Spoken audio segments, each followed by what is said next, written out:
Nabi Muhammad penuh mukjizat. Mendengar kisahmu hati terpikat. Terima dariku salam salawat. Moga Allah kurniakan berkat. Jika seseorang itu hanya boleh jatuh cinta dengan berjumpa, lalu bagaimana dia mencintai Nabi SAW yang tak pernah dia bersua? Fikir-fikirkan.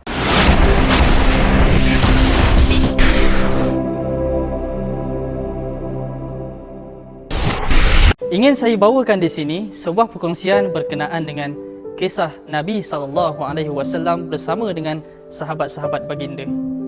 Kisah ini berlaku pada sahabat yang bernama Jabir bin Abdullah radhiyallahu anhu, di mana satu ketika Jabir telah menjemput Nabi SAW untuk berbuka puasa di rumahnya. Lalu ketika itu Jabir telah pun memberitahu kepada isterinya bahawa mereka akan ditamu ataupun didatangi oleh tetamu istimewa, iaitu junjungan besar Nabi SAW. Namun pada ketika itu berlakunya satu perhimpunan, dan ketika itu Nabi telah pun menyeru kepada semua sahabat-sahabat yang berada di situ untuk turut hadir ke rumah Jabir bin Abdullah radhiyallahu anhu. Dan kebetulan pada ketika itu ada Jabir di situ, dan Jabir terus pulang ke rumah. Lalu apa yang telah dia katakan? Beliau telah katakan kepada isterinya, celakalah aku. Maka apa yang berlaku sebenarnya? Kenapa dikeluarkan perkataan celaka itu? Lalu isteri Jabir kata, kenapa wahai suamiku engkau mengeluarkan perkataan celaka? Ini kerana aku telah menjemput Nabi sebagai tetamu kita untuk hadir ke rumah, tetapi Nabi telah menjemput semua para sahabat untuk hadir datang berbuka di rumah kita. Lalu ketika itu isterinya kata, wahai Jabir, sesungguhnya yang kau jemput itu adalah utusan Allah, dan tentu sahaja apa yang dia lakukan mengandungi hikmah dan juga pengajaran yang terbaik. Maka kita raikan sahaja tetamu yang akan datang. Lalu ketika itu Jabir pun berlapang dada. Dan kemudian datanglah Nabi ketika waktu yang telah ditetapkan bersama dengan para sahabatnya dalam jumlah yang ramai. Kemudian ketika itu Jabir pun mula rungsing, di mana aku ingin tempatkan para tetamu aku di situ, di mana aku ingin letakkan mereka, terlalu ramai.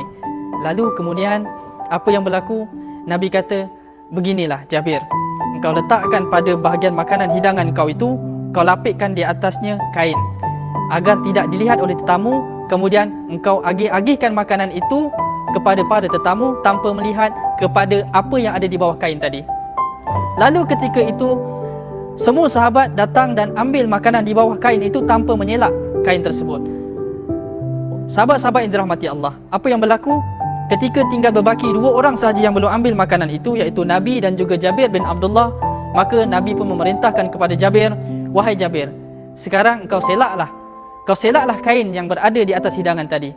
Lalu Jabir selak, dan apa yang mereka dapati adalah Jabir dan isterinya melihat tanpa ada sedikit kekurangan langsung pada makanan yang dihidangkan tadi. Apa yang kita nak kongsikan di sini adalah sebenarnya adalah keberkatan. Keberkatan bermaksud ziyadatul khair, bertambah rezeki. Ketika mana anda berkongsi rezeki dengan mereka-mereka yang susah, mereka-mereka yang tidak mempunyai kemampuan untuk memiliki, maka ketika itu Allah akan menambahkan rezeki kalian. Di mana Allah sebut, la in syakartum la azidannakum wa la in kafartum inna azabi lasyadid. Makin banyak engkau bersyukur, makin banyak aku bagi. Sidang hadirin dirahmati Allah, sebagai pengajarannya, akhlak Nabi adalah satu akhlak yang perlu kita contohi. Sebagaimana Sayyidatina Aisyah mengakui, laqad kana lakum fi Rasulillah iswatun hasanah, kana khulquhul karim, kana khulquhul Quran. Akhlak Nabi ini secantik Al-Quran.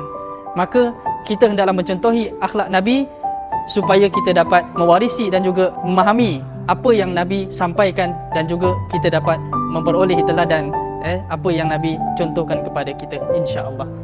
Jadi sebelum saya tinggalkan kepada anda, ingin saya ajukan satu persoalan. Sakanan Nabi bil Madinah fazala anhal mar wal Madinah mahrusah bil malaikah, fa kaifa idza kana an-nabi sallallahu alaihi wasallam sakinu fi qalbika. Nabi tinggal di Madinah, lalu segala penyakit hilang di situ, dan juga Madinah bahkan dijaga pula oleh para malaikat. Lalu bagaimana pula jika Nabi SAW menghuni dan duduk di hati kalian? Fikir-fikirkan dan selamat beramal.